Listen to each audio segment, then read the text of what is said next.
ಬೆಳಗಾವಿಯಲ್ಲಿ ಎಂಇಎಸ್ ಅವಹೇಳನಕಾರಿ ಪೋಸ್ಟ್ ಮಾಡಿದ ಹಿನ್ನೆಲೆಯಲ್ಲಿ ಗೃಹ ಸಚಿವ ಆರಗ ಜ್ಞಾನೇಂದ್ರ ಪ್ರತಿಕ್ರಿಯೆ ನೀಡಿದ್ದಾರೆ.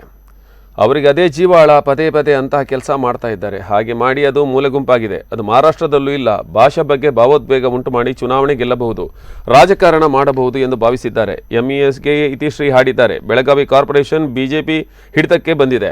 ಎಂಇಎಸ್ ಮೂಲೆ ಗುಂಪು ಮಾಡಿದ್ದಾರೆ. 5-6 ದಿನದಲ್ಲಿ ಪುನೀತ್ ಸಮಾಧಿಗೆ ಸಾರ್ವಜನಿಕ ದರ್ಶನಕ್ಕೆ ಅವಕಾಶ ನೀಡಲಾಗುತ್ತೆ. 5-6 ದಿನಗಳಲ್ಲಿ ಎಲ್ಲ ಕೆಲಸವನ್ನು ಮುಗಿಸ್ತೇವೆ. ಕುಟುಂಬದ ಎಲ್ಲ ವಿಧಿವಿಧಾನಗಳು ಮುಗಿಯಬೇಕಿಲ್ಲವಾದರೆ ಅಭಿಮಾನಿಗಳು ಮುಗಿ ಬೀಳ್ತಾರೆ, ಮಣ್ಣನ್ನು ಎತ್ಕೊಂಡು ಹೋಗ್ತಾರೆ. 5-6 ದಿನದಲ್ಲಿ ಕುಟುಂಬದವರ ಅನುಮತಿಯನ್ನು ಕೇಳಿ ಬೇಲಿ ಹಾಕಿ ಆಮೇಲೆ ಕಳಿಸ್ತೇವೆ ಅಂತ ಆರಗ ಜ್ಞಾನೇಂದ್ರ ಹೇಳಿದ್ದಾರೆ. ಬೆಳಗಾವಿನಲ್ಲಿ ಅಲ್ಲೆಲ್ಲ ಮಾಡ್ತಾ ಇದ್ದಾರೆ. ಅವ್ರಿಗೆ ಅದೇ ಜೀವಾಳ. ಅದು ಹಾಗೆ ಮಾಡಿ ಮೂಲೆಗೆ ಹೋಗಿದೆ. ಅದು ಮಹಾರಾಷ್ಟ್ರದಲ್ಲೂ ಕೂಡ ಇಲ್ಲ.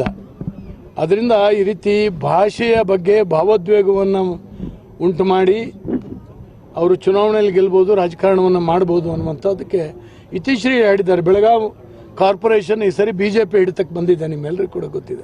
ಅವ್ರನ್ನ ಮೂಲೆ ಗುಂಪು ಮಾಡಿದ್ದಾರೆ ಎಂಇಎಸ್ನ. ಸರ್, ಒಂದು 5-6 ದಿವಸದಲ್ಲಿ ಕೊಡ್ತೀವಿ. ಅದು ಅವ್ರದ್ದು ಕುಟುಂಬದ ಎಲ್ಲ ವಿಧಿವಿಧಾನಗಳು ಮುಗಿಬೇಕು. ಅಲ್ಲಿವರೆಗೂ ಮುಗಿಬಿದ್ದು ಬಿಡ್ತಾರೆ.